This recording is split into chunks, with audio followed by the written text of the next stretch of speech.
Hello everyone, Neetu Singh from Direction IAS, and a very proud moment for me because I have Yasharth Shekhar with me, 12th rank holder, All India rank, and the most important thing, very impressive score in geography 306.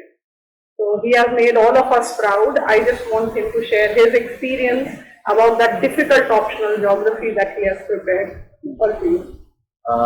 I think geography is not at all difficult. It's just that paper 1 is more conceptual. So if you've understood the concepts, you can do really well. Paper 2 is more on the applied side. So if you've understood the concepts well in paper 1 and you've been able to apply everything that is happening around you in India, so paper 2 you will be able to do well. I did well because I focused much on geography, and as a result of it, my score in general studies paper 1 was also very good. Apart from that, I think geography, any optional I think would require some sort of assistance, and I began my coaching in geography optional here at Direction IAS, I think way back in 2018.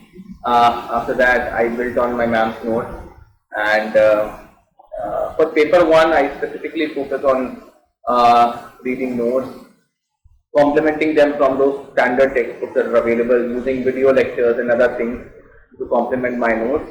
But there are certain topics which are mentioned in the syllabus which is not covered by a lot of these books in a great manner, like channel morphology, denudation chronology, applied geomorphology. So I would suggest each one of you to go on the internet, search these topics, understand these topics, and if you can find some help from other standard books, you should incorporate them. My strategy was that I could not make notes from all these topics, so I used to simply clear out pages from the standard textbooks and used to stick them to my notes. So by the end of it, I was able to cover almost every topic in paper 1 geography in terms of notes. I had notes for climatology, oceanography, biogeography, and geomorphology. I did not prepare any specific notes for environmental geography because I think that is more current based. So I remember at that point of time, climate change conference at Glasgow was happening, so that became more important. So keep on incorporating these things which are happening around you in the real world in your action paper. Apart from that, for human geography, I specifically did not study any one particular book. Primarily, I focused on the notes that ma'am helped me make. I complemented them with my own additions from here and there because this was my third attempt, so I had enough time to complement those notes. Apart from that, I included notes from the market, other things. So it was not a very standardized way of studying human geography. But at the end of it, since I could not clear in the second attempt, I decided to simply make one copy for every topic in human geography, whether it is population geography, and make sure that you cover every topic that is given in the syllabus.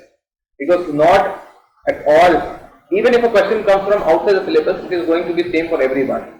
If the question is from inside the syllabus, then you will have to ace it. You will have to write good enough answers for you to be able to come to a very good, for you to get very good scores. After that, one copy for population geography, another copy for settlement geography, another copy for models and thoughts. So ma'am has helped me to make a copy of thoughts, and by the end of it, by incorporating examples from the internet, by using e-Pathshala and other sources are available on the internet, and using R.D. Dixit's book, I was able to complement and make a very comprehensive set of notes, especially on thought. For models, I relied on ma'am sources for Marbu's theory and other theories that there are in the syllabus. After that, you incorporate help from other books and other sources available on the internet to understand the models deeply, because now applications are being asked of these models rather than the model itself. So if you are not very clear with the concepts of models, you will not be able to explain their applicability to the real world. So again, on the whole, I would say paper 1 is very conceptual. So if you have, for example, if you have understood the concept of, let's say, landform development, revising it 10 times, is going to make you very perfect in answer writing. Apart from that, writing so many test papers, I think I wrote around 18 tests for writing test becomes very important because I think I would have written more than 8 or 10 tests only on paper 1, and by the end of it, over the entire course of 3-4 years of my preparation, and by the end of it, you become so adept at writing answers that you know what to write and what not to write, and how to summarize an entire universe of information in those 150 words or 250 words very efficiently, so as to give an impression to the examiner that you are writing well. Apart from that, incorporating examples, diagrams in paper 1, apart from incorporating elements from the current affairs newspapers, can bring added benefit or can bring added value to your answers, which will lead to your marks enhancement. In paper 2, ma'am had helped me to make notes.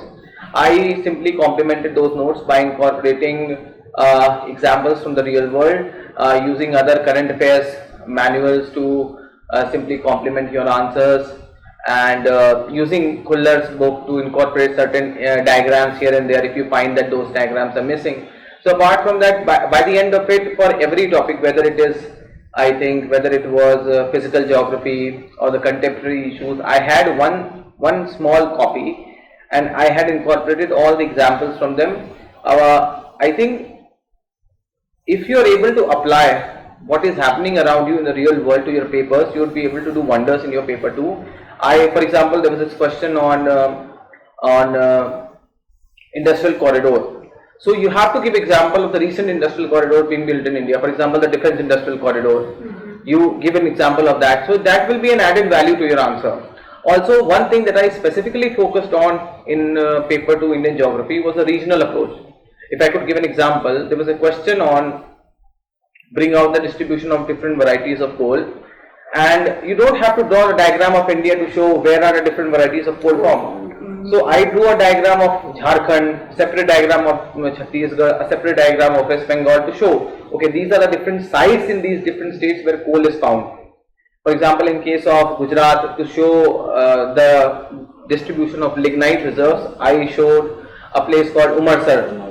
Again, in case of Tamil Nadu, I showed the place called Neyveli. Now, in case of Gondwana coal, you can show examples of other like the mines in Chhattisgarh, like Korba coal mine. So, by doing this, you will be able to bring very regional aspect to your answers. Another aspect that can help you get more marks in your paper 2 in geography is using case studies. I'll give you 2 examples. In the question on interlinking of rivers, I was able to give a very proper case study of Ken-Betwa river link. And by case study, I did not mean you simply have to draw 2 rivers, connecting them together and showing that this is the interlinking of rivers. You have to show the different regional places which are located there. For example, in this diagram, you will have to show the Panna Tiger Reserve, and then you have to show there is a dam called Dodhan Dam, Lower Ore Dam. There are cities called Chhatarpur or Khajuraho, Panna, Betwa, Panna, Satna, Rewa. So this will bring a very regional perspective to your diagram, and this will help you get more marks.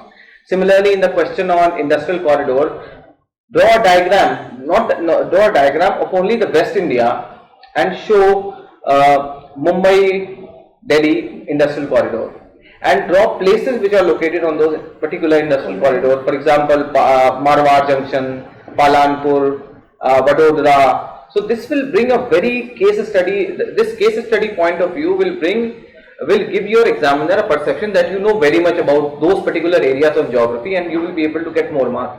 Apart from that, I think reading newspapers very well becomes very important, both for paper 1 and paper 2. But I think specifically it becomes very important for paper 2 because almost everything that we read in the newspapers is some way connected to one or the other topic to Indian geography. For example, there were interstate disputes over Belgaum between Maharashtra and Karnataka, and this time there was a question on I think critically analyze the interstate border disputes of India. So you can incorporate those examples. You can draw the diagram of and only the diagram of Maharashtra and Karnataka with Belgaum in between. So again, to bring not only to incorporate current affairs in your answers, but at the same time to be able to bring the regional approach to your answers. So I think these are all the things that you can do. Again, paper 1 more conceptual, paper 2 more applied. But application has to be very specific and not very general and regional, along with case studies to be incorporated in your answers. But this will all come with writing as many tests as possible. I have written many tests to bring that approach. This will not come all of a sudden in the real exam. You will have to practice beforehand, and if you are able to write at least 10 tests. I think both for paper 1 and paper 2 you will do excellently well. So I think in short, I think this was my strategy for both paper 1 and paper 2, which really helped me get very good marks. If I just interrupt in between, there are two things, Yasharth. One is about notes making and two is about answer writing. So answer writing as test, answer writing as a regular assignment, because when you begin with the preparation, you are not prepared with all the topics, you start somewhere. Topic 1, topic 2, topic 10, whatsoever you are starting with. So you are not having a complete perspective about the syllabus. So can the writing skill be synonymous to writing assignments also, rather than absolutely going on to the test? Or second thing, is notes, self-notes making important? Because that is the question. Let us hear from you. You have scored very well in geography. Has it been the importance of notes making by yourself significant? I think when it comes to note making, I think personal note making is very important. You cannot simply depend on one set of notes that are given to you and you mug it up and then you expect all the questions to come from there. Right. You'll have to make yourself notes, and to do that, you'll have to analyze the past year question papers to realize what kind of questions are being asked. Are they being covered in class or are they being covered through notes? But at the end of all of it, self notes will come to your rescue, because then you are making it with the perspective of going for examination. When it comes to writing tests, I believe that I personally did not believe in writing sectional tests now. So I mean, I would go for tests, but those will be 3 hours tests. So as to create a very exactly the kind of environment that you would face in the real examination. So even if you have covered, let's say, climatology, give a 3-hour test on climatology rather than doing 1 question, 2 questions, because writing answers in an unpressured environment is a different thing, but writing answer within a 7-minute limit or an 11-minute limit is a different ball game altogether. So I think my success to a certain great extent has come from writing tests in a stipulated time period. So even if my time was over and I was left with 2-3 questions, I would analyze as to why I was not able to finish these questions. And it rarely happened that I could not finish the question paper, because for me time was set. I would give around 7.5 minutes for 10 markers, and I think 10 to 11 minutes for 20 markers and 15 markers. And if I was not able to complete the question within the specified time period, I would move on to the next question. And what is your take when it comes to a topic done? Like you said, you have completed climatology, attempt answer on climatology, but let it be 3 hours. But is it correct for me to say that learning climatology and writing answer on climatology versus learning complete syllabus and then writing answer on climatology makes a difference, because you develop a complete geographical perspective to it? Yes, but it will come, that complete geographical perspective will come, as you complete your syllabus slowly and slowly. But for the moment when you have completed your climatology, it's better to give the test, because writing test will tell you a lot of things about yourself. Sometimes we think we do not know a thing, but when we are writing test, that thing will come into your answer writing, and then you will realize, okay, we knew this. So you can slowly, okay, when you are writing more and more tests, you can build your foundation, you can write better answers. But I begin that once you finish the topic, you should go for answer writing. And I also suggest that even if a topic is suggested to be given as test and you are not able to complete the syllabus, even then give the test on time, because this is a tendency amongst us that we will postpone the test. Let's complete the syllabus, let's revise it at least 2-3 times, and then we will give the test. Now this is a wrong thing.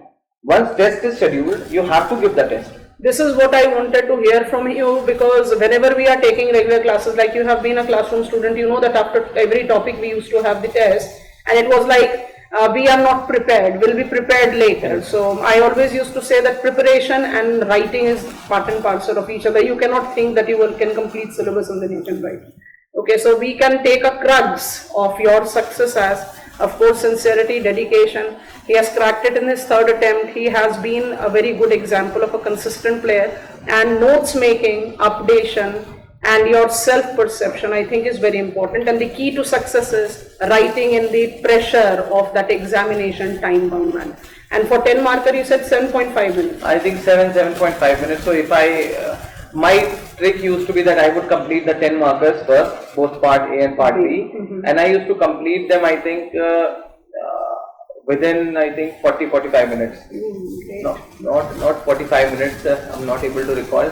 But my system used to be that I would give half an hour for every 50 markers, the optional 50 markers. So 1.5 hours were completed, and I used to, I'm not able to recall my strategy, but my strategy used to be complete those 10 markers before that. The compulsory part, and after that come to the 50 markers. That was my strategy. Because I thought that once you are done with the 10 markers, you'll have enough space to explore, write your answers. Otherwise, shifting from 10 markers to again 20 markers and 15 markers and then coming back to the 10 markers, it will create another psychological stress in your mind. So complete those 10 markers and then come to the 15 and 20 markers. That used to be my strategy. Thank you so much, Yasharth. I think this is going to give all of us a new perspective to our preparation, and hearing it from a very good scorer in geography, I think, is credible. We are very proud of your achievement, Yasharth. Thank you so much for giving your time.